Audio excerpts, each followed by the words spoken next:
तो मूवी के शुरू में हम एक शिप को देखते हैं। उसमें कुछ लोग कुछ चीजें ढूंढ रहे होते हैं, यानी वहाँ पर सर्चिंग हो रही होती है क्योंकि वो एक नॉन वर्किंग शिप थी। उनको वहाँ पर किसी आदमी के जूते मिलते हैं और कुछ डॉक्यूमेंट्स भी। पुलिस इन चीजों को ले जाती है, लेकिन तभी अचानक से पानी में तूफान आ जाता है। टनल्स डिस्ट्रॉय होने लगती हैं और सब लोग इस इंसिडेंट के बारे में बातें कर रहे होते हैं। और ये एक टीम होती है साइंटिस्ट की। ये सब इस बात को लेकर काफी परेशान होते हैं कि आखिर ये तूफान आ क्यों रहा है, क्या ये कोई सिलसिला है यानी अर्थक्वेक है। लेकिन किसी को कुछ भी पता नहीं चल पा रहा होता। अब पुलिस ये डिसाइड करती है कि वो लोग इस पर रिसर्च करेंगे और ये टास्क शुरू हो जाता है। इतनी तबाही के बाद लोग मुश्किल में पड़ने लगे थे तो पुलिस उनको रेस्क्यू करती है, लेकिन टनल से अभी भी धुआं निकल रहा था। कुछ लोग ऐसे भी थे जो इसको एंजॉय कर रहे थे, इसकी वीडियोस बनाकर इंटरनेट पर अपलोड कर रहे थे और वो बिल्कुल भी डर नहीं रहे थे। लेकिन गवर्नमेंट जान गई थी कि जरूर कोई बड़ा मसला है। अब कुछ पॉलिटिकल पार्टीज कहती हैं कि हमें लग रहा है समुद्र में जैसे कोई क्रिएचर हो।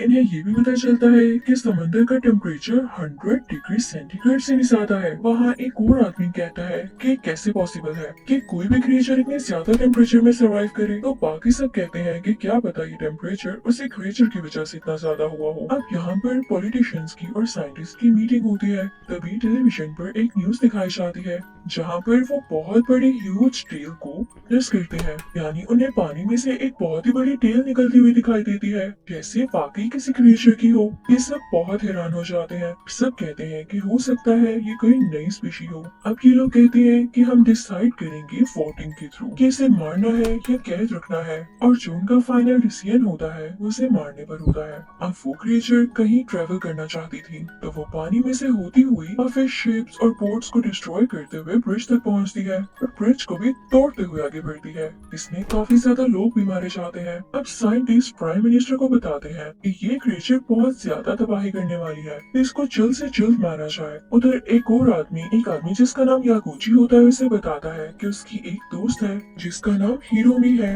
उसे इन सब चीजों के बारे में बहुत नॉलेज है, क्या पता वो हमारी मदद कर सके। तो यागुची मान जाता है और हिरोमी को यहाँ पर आने के लिए कहता है। अब यहाँ पर आते ही हिरोमी उसकी कुछ पिक्चर्स और वीडियोस देखती है। बाकी सब लोगों को बताती है कि ये क्रिएचर चल सकता है क्योंकि इसके पाँव है, ये जल्द ही जमीन पर आएगा। लेकिन कोई भी उसकी बात पर यकीन नहीं करता। जल्द ये बात सच हो जाती है। वो क्रिएचर पानी से निकलकर जमीन पर आ जाता है। टेल को हिलाते हुए उसके बाजू नहीं थे, सिर्फ थे। उसके नेक के करीब ऐसे लग रहा था जैसे गिल्स हो, जैसे बड़ी बड़ी फिशेस के होते हैं। वो बहुत ज्यादा बड़ा था। इवन जहाँ वो पाँव रखता वो चीज प्रेस हो जाती, घर हिलने लगते, पास बड़ी चीजें उड़ जाती। लोग बहुत ज्यादा डरने लगे थे। वो क्रिएचर सब चीजों को अपने सिर से मार रहा था जिसकी वजह से कार्स, बिल्डिंग सब कुछ डिस्ट्रॉय होने लगता है। रोड्स भी टूटती जा रही थी और वो अपनी टेल को ही यूज करते हुए लोगों के घरों को भी तोड़ रहा था। उसकी speed 13 kilometre per hour record की जाती है। अब जल्दी यहाँ पुलिस आ जाती है और वहाँ के लोगों को बचाने लगती है। अब गवर्नमेंट ये डिसाइड करती है कि जल्द से जल्द इसको मारा जाए। तो वो फौरन से ढेर सारे आर्मी के हेलीकॉप्टर्स वहाँ पर भेजती है। वो हेलीकॉप्टर्स उस गॉडजिला पर मिसाइल फेंकने ही वाले होते हैं, लेकिन ये देख के रुक जाते हैं कि उसके आसपास कुछ लोग हैं तो उनको वापस जाना पड़ता है। अब इस गॉडजिला का नाम था शिन गॉडजिला और ये एक जापानीज गॉडजिला था जो कि बाकी गॉडजिला से अलग था और इसका डिस्ट्रक्शन लेवल भी ज्यादा था।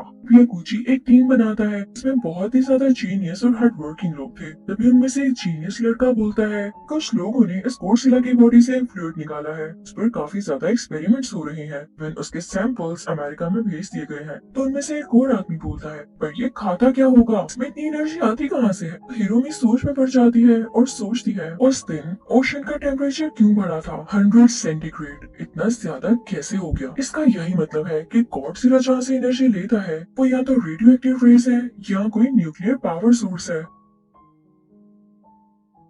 तो एक आदमी यागुची से कहता है कि हो सकता है उस दिन बोट में जिस आदमी की चीजें हमें मिली हमें उसको ढूंढना होगा। उसने ओशन में टाइम गुजारा और क्या पता वो इसी चीज पर रिसर्च कर रहा हो। वो सब अग्री हो जाते हैं क्योंकि बोट में से जो डॉक्यूमेंट्स मिले थे उन डॉक्यूमेंट्स में भी इस क्रिएचर के बारे में थोड़ा बहुत लिखा हुआ था, लेकिन पहले किसी को कुछ खास पता नहीं चला और अब सब कुछ समझ आ रही थी कि ये क्या है। साथ में की रिसर्च से ये पता चलता है कि उसने अपनी तरफ से पूरी रिसर्च कर ली थी और अब वो एक्सपेक्ट कर रहा था कि बाकी की रिसर्च गवर्नमेंट के साइंटिस्ट करें। और उसने ये भी लिखा था कि गॉडजिला पानी में ही रहता है और पानी में जो ऐसी चीजें मौजूद हैं जिनसे रेडियो एक्टिव रेस निकलती हों, ये उन्हीं को खाता है और उन्हीं पर जी रहा है। और सिर्फ यही नहीं, जब ये जमीन पर आता है तो इसका जिस्म स्वेल हो जाता है और ये अपनी साइज से कई गुना ज्यादा बड़ा हो जाता है। अब यागुची डिसाइड करता है कि गॉडजिला को अमेरिका भेजा जाएगा ताकि इस पर एडवांस एक्सपेरिमेंट्स हो सके, लेकिन कैसे और कब ये कोई नहीं जानता था। अब ये सिर्फ इनको सॉल्व करना था, गॉडजिला को लैंड पर आने से रोकना कैसे है।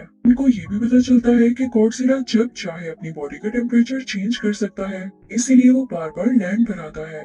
उस तरफ हम उन कुछ लोगों को देखते हैं जो इस चीज के बिल्कुल अगेंस्ट थे कि गॉडजिला पर कोई भी अटैक किया जाए, क्योंकि वो गॉडजिला को समझते थे कि ये गॉड की तरफ से भेजा गया कोई जानवर है, या वो इसको भी अपना गॉड मान चुके थे और उनको इस बात की समझ ही नहीं थी कि कितनी ज्यादा तबाही कर रहा है। वो जल्दी इनको भी खत्म कर सकता है। आज का दिन बहुत ज्यादा खतरनाक होने वाला था, क्योंकि गॉडजिला फिर से लैंड पर आ गया था और अब की बार उसका साइज काफी ज्यादा बड़ा था। इससे पहले कि वो लोगों को मार सकता, प्राइम मिनिस्टर का ऑर्डर आता है कि सब लोगों को अंडरग्राउंड सेव करके रखो, साथ ही साथ जितनी जल्दी हो सके गॉडजिला को मार दो। अपनी आर्मी को भेज देते हैं, इनके पास नई नई वेपन्स होते हैं और वो बहुत ज्यादा कोशिश में लग जाते हैं। इवन उस पर मिसाइल्स फेंकते हैं, उस पर फायरिंग करते हैं, बॉम्ब्स गिराते हैं, लेकिन गॉडजिला पर जरा सा भी असर नहीं हो रहा था। अब जापान से तो ये गॉडजिला कंट्रोल नहीं हो रहा था, तो यूएस आर्मी यहाँ पर आ जाती है, लेकिन उनके अटैक से जो मिसाइल्स वो गॉडजिला पर फेंक रहे थे, इसकी वजह से टनल्स में और अंडरग्राउंड जहाँ पर पूरी पब्लिक थी वहाँ की लाइट चली जाती, पूरी सिटी का सिस्टम खराब हो चुका था।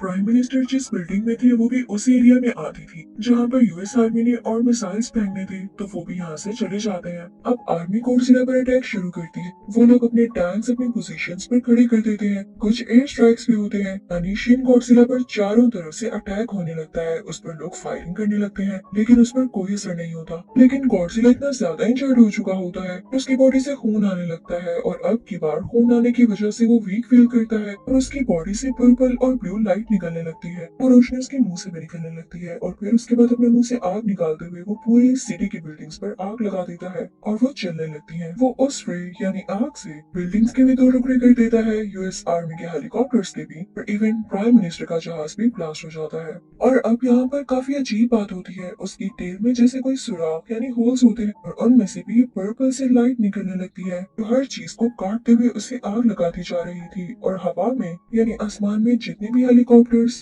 प्लेन्स मौजूद थे वो जल जाते हैं, क्रैश हो जाते हैं। अब यहाँ पर यागुची और यूएस मिनिस्टर एक साथ होते हैं और काफी परेशान होते हैं कि इसे तो कोई भी चीज हरा नहीं पा रही, तो अब हम क्या करेंगे। अब यहाँ पर ये लोग एक अर्जेंट मीटिंग रखते हैं। ये डिसाइड करते हैं कि अगर गॉडजिला के पास हीट है, रेडियो एक्टिव या न्यूक्लियर एनर्जी है, तभी वो इसको यूज करके पूरी दुनिया को तबाह कर पा रहा है, तो क्यों ना इसकी बॉडी को इस हद तक ठंडा कर दिया जाए ये इन एबिलिटीज को यूज ही न कर सके। और इस फैसले को सब लोग बहुत अप्रिशिएट करते हैं, लेकिन इसके लिए ये लोग परेशान हो जाते हैं कि जितना बड़ा ये शिन गॉडजिला है उसके लिए उतनी ही ज्यादा क्वांटिटी में गैस चाहिए होगी, जिसकी सप्लाई अभी इस वक्त पॉसिबल नहीं है। तो ये लोग डिसाइड करते हैं कि उस पर बहुत बड़ा ब्लास्ट किया जाए, लेकिन उसके साइड इफेक्ट्स भी बहुत ज्यादा होने थे। गॉडजिला को मारने के चक्कर में इनकी पूरी सिटी डिस्ट्रॉय हो जानी थी, कई सालों तक उसका असर रहना था, लेकिन इन्हें इस बात की परमिशन नहीं मिलती और इनसे कहा जाता है कि जो आप लोगों ने पहला फैसला लिया था उसी पर काम करें, यानी गॉडजिला को जमा देने वाला।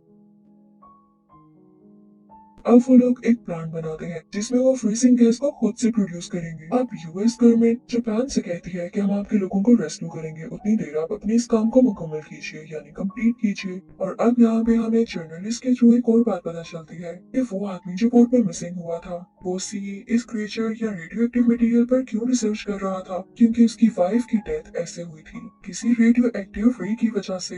वो इस पर रिसर्च कर रहे थे, लेकिन जब वो इसमें सक्सेसफुल नहीं हो रही थी तो उन्होंने गवर्नमेंट से बात की, लेकिन गवर्नमेंट ने उन्हें पागल कह के यहाँ से निकाल दिया। उनका इतना ज्यादा दिल टूटा कि वो पता नहीं कहाँ चले गए और उनके डॉक्यूमेंट्स अभी भी उसी शिप में हैं जो आप लोगों को मिले। अब कुछ दिन गुजर जाते हैं और रिसर्च के बाद इनको पता चलता है कि गॉडजिला चाहे तो अपनी जनरेशन बढ़ा सकता है। अब सबको इस बात का डर लग जाता है कि इन लोगों से एक गॉडजिला संभाला नहीं जा रहा, तो बाकी इन गॉडजिलास को कैसे संभाला जाए। तो वो अपने प्लान पर तेजी से काम शुरू कर देते हैं। अब यूएस जापानीज गवर्नमेंट इस बात से काफी ज्यादा घबराई हुई थी। तो वह जापान से कहती है कि तुम लोग अपने प्लान पे काम बहुत आहिस्ता आहिस्ता कर रहे हो, हमारे पास इतना वक्त नहीं है। अगर तुम लोग 2 दिन के अंदर अंदर इसको पूरा ना कर सके तो हम उसको मिसाइल से उड़ा देंगे, और फिर इससे हमें कोई फर्क नहीं पड़ता कि जापान में कुछ नुकसान होता है या नहीं। हमें बस गॉडजिला को डिस्ट्रॉय करना है ताकि वो हमारे तक ना पहुंचे। लेकिन अब जापान की पब्लिक काफी ज्यादा परेशान होती है, यागुची भी, क्योंकि प्लान को मुकम्मल होने में 3 दिन चाहिए थे। यहाँ पे जब बाकी कंट्रीज को पता चलता है तो वो जापान की फेवर में उनकी हेल्प करते हैं ताकि ये काम जल्द से जल्द खत्म हो सके। जल्दी वो दिन आ जाता है जब फ्रीजिंग गैस तैयार हो चुकी होती है। अब ये लोग कहते हैं कि हमें गॉडजिला को भी एक्टिव करना होगा। अब गॉडजिला रेलवेज के आसपास खड़ा होता है। ये लोग अपनी ट्रेन चला देते हैं जिसकी टक्कर गॉडजिला से होती है, और अब गॉडजिला एक्टिव हो जाता है और इनकी तरफ बढ़ने लगता है। उसी तरह से गाड़ियां तोड़ते हुए, बिल्डिंग्स का नुकसान करते हुए, रोड्स को खराब करते हुए गॉडजिला अपनी शान में चल रहा होता है। अब उस पर मिसाइल्स फेंके जाते हैं। इनकी रेंज थोड़ी कम होती है ताकि आसपास के लोगों या जगह को कोई नुकसान न हो। यहाँ पर वो शिन गॉडजिला अपने तरीके इस्तेमाल करने लगता है, यानी जिन वेज से वो लोगों पर अटैक कर सकता था वो सब यूज करता है। यानी अपनी बॉडी से वो रेस निकालना, मुंह से आग फेंकना। जल्दी जब उसकी सारी एनर्जी यूज हो जाती है तो वो वीक होने लगता है और उसका टेम्परेचर ऑटोमेटिकली कम होने लगता है। यहाँ पर जापान की पब्लिक और गवर्नमेंट का ये प्लान था कि जैसे गॉडजिला खड़ा हो उसकी आसपास की बिल्डिंग्स को खुद ही ब्लास्ट करके गिरा दिया जाएगा। उसका सारा कंक्रीट यानी मलबा गॉडजिला पर आकर गिरेगा, इसके नीचे वो दब जाएगा और दोबारा उठ नहीं सकेगा। अब फौरन से ऑर्डर्स दिए जाते हैं कि वो गैस वाले टैंक्स लाए जाएं। वो फ्रीजिंग गैस वाले टैंक्स वहाँ पर पहुँच जाते हैं। उस कंक्रीट में से गॉडजिला का मुंह बाहर की तरफ निकला होता है और थोड़ा खुला होता है क्योंकि वो अब काफी वीक हो चुका था। उसके मुंह के आसपास टैंकर्स लाकर